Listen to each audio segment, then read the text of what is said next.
जोहार सभी का इस चैनल पे फिर से एक बार स्वागत है। आज हम लोग देखेंगे कि जो सेविका लोग पोषण ट्रैकर खोलती हैं उस पोषण ट्रैकर में एमपीआर का क्या महत्व है। तो वीडियो को शुरू करने से पहले आप सभी से अनुरोध होगा कि वीडियो को लाइक करें, सब्सक्राइब करें, चैनल को सब्सक्राइब करें और शेयर करें। तो बिना देर किए हम लोग वीडियो को स्टार्ट करते हैं।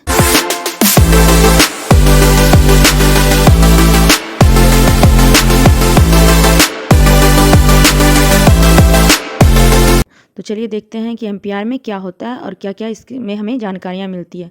एमपीआर का मतलब होता है मासिक प्रगति रिपोर्ट। ठीक है, तो मासिक प्रगति रिपोर्ट जब भी हम लोग को इसमें देखने को मिलेगा तो ये पिछले मंथ का मिलेगा। जैसे अभी नवंबर चल रहा है तो हम लोग को अक्टूबर का मिलेगा। तो ये देखिए आपका स्क्रीन पे दिख रहा है सेविका का लॉगिन।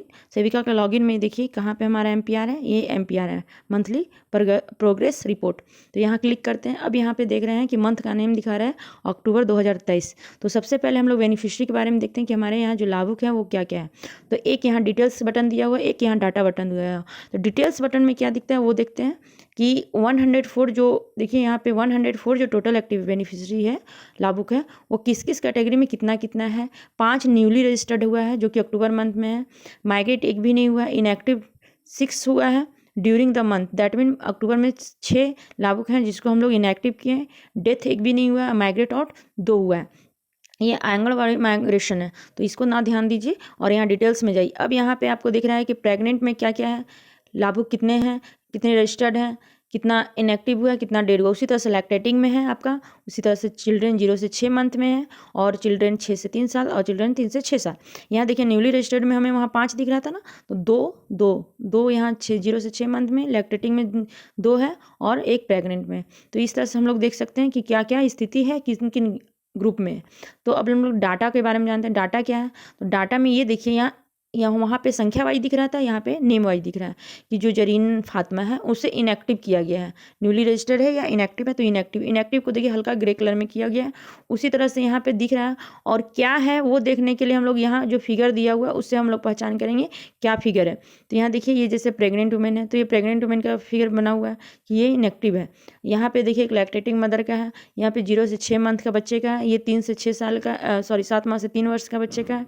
इस तरह से हम लोग देखते हैं कि हमारा किन किन कौन कौन बच्चे हैं या कौन कौन महिलाएं हैं जो इनएक्टिव हुआ है या फिर न्यू रजिस्टर्ड हुआ है।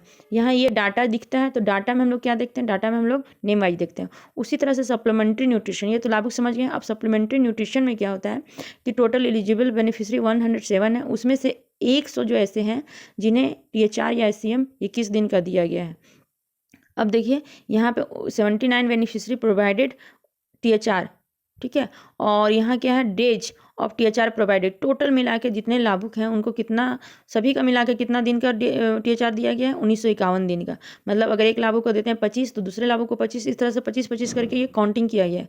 तो ये तो 1951 दिन। उसी तरह से देखिए SCM में जो हमारे बच्चे पंजीकृत हैं उसमें से 556 दिन का SCM दिया गया है और 26 बेनिफिशियरी को 556 दिन में, मतलब कहने के मतलब एक बच्चा अगर 20 दिन आया तो दूसरा बच्चा अगर 20 दिन आया तो 20-20 40, इस तरह से जोड़ करके हमारा टोटल SCM वाला दिन है ये कि कितना SCM प्रोवाइडेड किया गया है। अब हम लोग यहाँ उसी तरह से डिटेल्स देखेंगे। डिटेल्स में दिखेगा कि आपका कौन से लाभुक को कितना दिन का, मतलब कैटेगरी वाइज। गर्भवती 14 है, 14 में से 14 को 21 दिन का THR दिया गया है। ठीक है, ये डेज ऑफ THR प्रोवाइडेड है 350। देखिए 350, 150 और 1451 और को जोड़ करके हमारा ये 1951 है। यहाँ देखिए 556 THR है, तो 556 को हम लोग देखते हैं कहाँ से आया 556।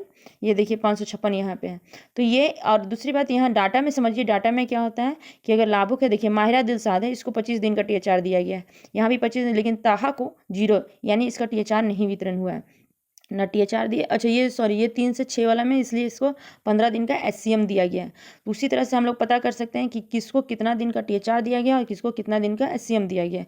तो ये लेकिन बैक मंथ का है। यहाँ से हम लोग डाटा मासिक प्रगति रिपोर्ट यानी मंथली प्रगति प्रोग्रेस रिपोर्ट यहाँ से बना सकते हैं कि किसको कितना दिन का। जैसे फीजा परवीन है, यहाँ देखिए फीजा परवीन 3 से 6 साल वाले बच्चे में है तो इसलिए इसको 24 दिन का SCM दिया गया। सिफा नाज को भी 23 दिन का। और यही देखिए जोहन अंसारी जो है वो एक छोटा बच्चा है, 7 माह से 3 वर्ष वाला में है, तो ये देखिए 25 25 दिन का THR दिया गया। इस तरह से हम लोग सप्लीमेंट्री न्यूट्रिशन के बारे में जानकारी ले सकते हैं।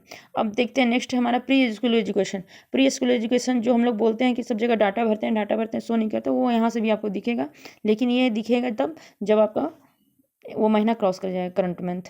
तो हम लोग डाटा में देखते हैं, यहाँ देखिए 26 बच्चे इनके यहाँ पंजीकृत है, जिसमें 23 ऐसे बच्चे हैं जो कि एटलीस्ट 15 दिन यानी 15 दिन तक आए हैं, और 22 ऐसे बच्चे हैं जो 21 दिन तक आए हैं। 15 से 20 दिन में, मतलब 15 से 20 दिन में जो बच्चे हैं वो 23 हैं, और 21 दिन या 21 दिन से ऊपर बच्चे हैं जो कि 22 हैं। तो वो यहाँ से डाटा दिखेगा, ये नेम वाइज दिखेगा कि कौन बच्चा कितना दिन आया है। जैसे अमीर हुसैन है 4 दिन है, सैदा 5 है, जैनब 7 है। तो यहाँ अगर आप काउंटिंग कीजिएगा 24 दिन वाले, तो 1 2 3 4 5 6 7 8 9 10 11 12 13 14 15 16 17 18 19 20 21, एक और होगा, तो वो टोटल 22 दिन वाले बच्चे हो जाएंगे। तो यहाँ से देखने पर ये आपको पता चल जाएगा कि 21 दिन या 21 दिन से ऊपर आने वाले बच्चे कितना है, 22 हैं। और ये कम से कम 15 दिन, ये 22 भी यहाँ जुड़ा हुआ है, ठीक है। लेकिन जो कुछ बच्चे हैं जो यहाँ पे दिख रहा है कि 8-9 दिन है, वो सब मिला करके यहाँ पे 23 बच्चे हो गए। अब होम विजिट भी उसी तरह से आपको दिखेगा कि आपने विजिट तो 44 कंप्लीट कर लिया। अब यहाँ 44 में कितना गर्भवती का है, कितना धात्री का, कितना 0 से 2 ईयर्स का बच्चे का, ये आपको 44 टोटल करने पे मिल जाएगा। और उसी तरह से यहाँ पे डाटा में देखिएगा कि किनका किनका गृह भ्रमण हुआ। तो ये पिछले मंथ का स्टेटस यहाँ से देख सकते हैं। उसके बाद उसी तरह से सेम एज ग्रोथ मॉनिटरिंग देख सकते हैं कि ग्रोथ मॉनिटरिंग जो है 88 बच्चा है यहाँ पे, 88 बच्चा में 88 का मेजरमेंट हुआ है। उसमें से सीवियर स्टंटेड एक बच्चा निकला, मॉडरेट स्टंटेड एक बच्चा निकला, और फिर एक बच्चा जो है कि मॉडरेट अंडरवेट भी निकला। तो अब हम लोग यहाँ से डिटेल्स देख लेते हैं कि 88 जो है, 88 में से आपका 0 से 5 साल वाला 88 बच्चे हैं, और 5 से 6 में इनके यहाँ एक भी बच्चे नहीं, इसलिए सारा 0-0 दिख रहा है। तो सारा जो एरिया कैटेगरी है वो सब यहीं पे फुलफिल हो गया। अब यहाँ पे हम डाटा देख सकते हैं कि जो कि बच्चे का स्टेटस दिखा रहा है कि बच्चा का जो कुपोषण का दर है या फिर उसका वेट के अनुसार हाइट जो है वो किस श्रेणी में आ रहा है, तो वो नॉर्मल की श्रेणी में आ रहा है, ये हम लोग देख सकते हैं। तो ये एक जैसा क्या बोलते हैं MPR बनाया गया, उसके हिसाब से ये बहुत बढ़िया है कि हम लोग सारा डाटा यहाँ से देख सकते हैं। अब एक न्यूट्रिशनल सप्लीमेंट्री को भी देख लेते हैं कि इसमें क्या होता है। तो हम लोग एक बार बताया गया था कि जितने लाभुक हैं उन लोगों को ये देखिए 132 को पहले डिटेल्स देख लेते हैं कि 132 कैसे आया। तो प्रेग्नेंट में 12 है, लैक्टेटिंग में 4 है, चिल्ड्रन 0 से 6 में 5 है, 6 मंथ में 5 है, 6 माह से 3 साल में 59 है, चिल्ड्रन 3 से 6 में 24 है। तो ये सारे को जब ऐड कीजिएगा तो आपका टोटल 132 आ जाएगा। अब 132 में आयरन कितना को मिला, फोलिक एसिड कितना को मिला, कैल्शियम कितना को मिला, डिटेल्स विटामिन कितना को मिला, ये देखने के लिए है। तो यहाँ से डाटा में हम लोग देख सकते हैं। अगर हम लोग ये सब सारा चढ़ाएंगे जब अपना पोषण ट्रैकर के प्रोफाइल से, तो यहाँ पे वो दिखेगा कि कितने को अक्टूबर महीने में ये सब सुविधाएँ दी गई है। तो इस तरह से हम लोग मासिक प्रगति रिपोर्ट यानी मंथली प्रोग्रेस रिपोर्ट को देख सकते हैं और समझ सकते हैं कि हमारा डाटा पिछले मंथ में कहाँ गड़बड़ाया है और हम कैसे ध्यान देकर के इस मंथ में उस चीज़ को सुधार कर सकते हैं। तो आप लोग समझ ही गए होंगे। अगर ये आपको वीडियो अच्छी लगी हो तो प्लीज़ लाइक करें और दूसरे को तक भी शेयर करें और चैनल्स को सब्सक्राइब करें। धन्यवाद।